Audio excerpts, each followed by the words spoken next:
शांति। और आज की ज्ञान मुरली का शीर्षक है मीठे मीठे शिव बाबा ब्रह्मा बाबा के द्वारा कहते हैं, मीठे बच्चे अविनाशी ज्ञान रत्न धारण कर, अब तुम्हें फकीर से अमीर बनना है। तुम आत्मा हो रूप बसंत। फकीर हम कैसे हैं? हमारे पास ज्ञान रत्नों का खजाना नहीं, तो अब शिव बाबा हम बच्चों को ज्ञान रत्नों का खजाना दे रहे हैं। तो हम फकीर से क्या बने? अमीर बने हैं और बन रहे हैं। और बाबा कहते हैं तुम आत्मा हो रूप बसंत, यानी शिव बाबा के हम बच्चे रूप हैं और बसंत सेवा करनी है, शिव बाबा का संदेश देकर और सभी को जगाना है। प्रश्न है, कौन सी शुभ भावना रख पुरुषार्थ में सदा तत्पर रहना है। हम अपने पुरुषार्थ के अंदर कौन सी ऐसी शुभ भावना रखें जो हम सदा तत्पर रहें? उत्तर है, सदा यही शुभ भावना रखनी है कि हम आत्मा सतो प्रधान थी।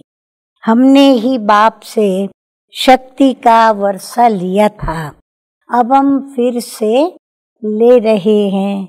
इस ही शुभ भावना से पुरुषार्थ कर सतो प्रधान बनना है। ऐसे नहीं सोचना कि सब सतो प्रधान थोड़े ही बनेंगे। नहीं, याद की यात्रा पर रहने का पुरुषार्थ करते रहना है। सर्विस से ताकत लेनी है।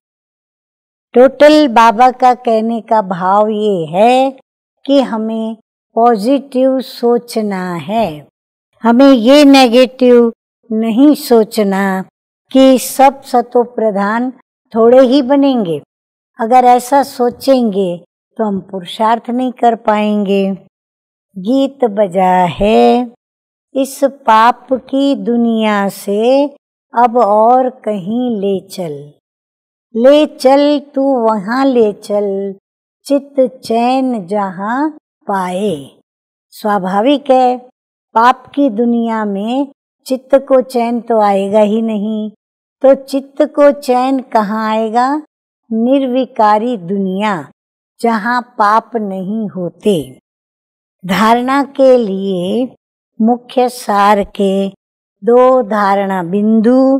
नंबर 1, रूहानी सेवाधारी बन, आत्माओं को जगाने की सेवा करनी है। तन मन और धन से सेवा कर श्रीमत पर राम राज्य की स्थापना के निमित्त बनना है। नंबर 2, स्वदर्शन चक्रधारी बन, 84 का चक्र बुद्धि में फिराना है।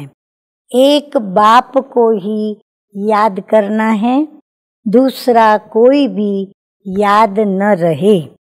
कभी किसी बात से तंग हो पढ़ाई नहीं छोड़नी है।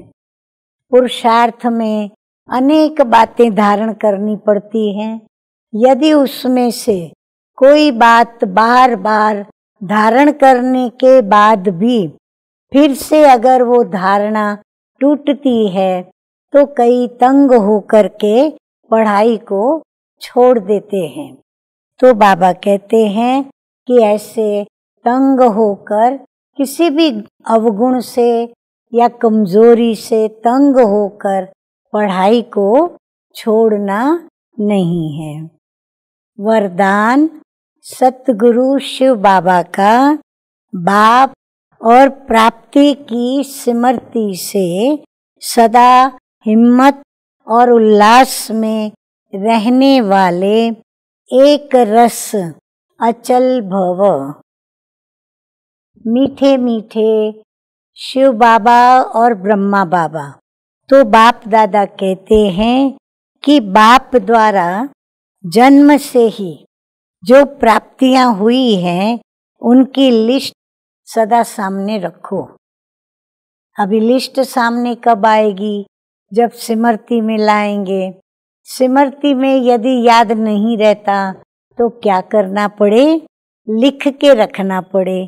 फिर वो लिखी हुई लिस्ट याद करके स्मृति में लानी है। तो लिस्ट सामने रखो। जब प्राप्ति अटल और अचल है तो हिम्मत और उल्लास भी अचल होना चाहिए। अचल के बजाय यदि मन कभी चंचल हो जाता है, वह स्थिति चंचलता में आ जाती है, तो इसका कारण है बाप और प्राप्ति को सदा सामने नहीं रखते।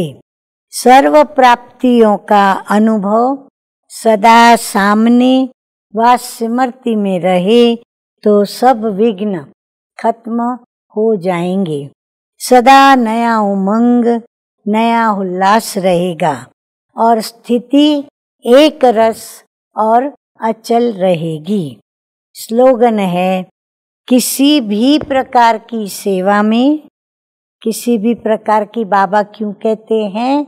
क्योंकि सेवा अनेक प्रकार से करनी होती है, जिसमें मनसा सेवा, वाचा सेवा, कर्मणा सेवा, तन से सेवा, मन से सेवा, धन से सेवा, सर्व कर्मेंद्रियों के द्वारा सेवा। तो किसी भी प्रकार की सेवा में सदा संतुष्ट रहना ही अच्छे मार्क्स लेना है। ऐसे नहीं कि कर्मणा सेवा करेंगे तो मार्क्स कम मिलेंगे। कितनी भी अच्छी वाचा सेवा हो, परंतु यदि संतुष्टता नहीं तो कर्मणा सेवा जो संतुष्ट रहते हैं वो आगे निकल जाएंगे, वाचा सेवा वाले पीछे रह जाएंगे। तो मतलब किससे है? सेवा आप कितना दिल से संतुष्टता के साथ करते हो। अच्छा, मीठे मीठे सिकिलधे बच्चों प्रति माता पिता बाप दादा का याद प्यार और गुड मॉर्निंग। रूहानी बाप की रूहानी बच्चों को नमस्ते। हम रूहानी बच्चों का रूहानी बाप दादा को याद प्यार, गुड मॉर्निंग और नमस्ते नमस्ते। ओम शांति।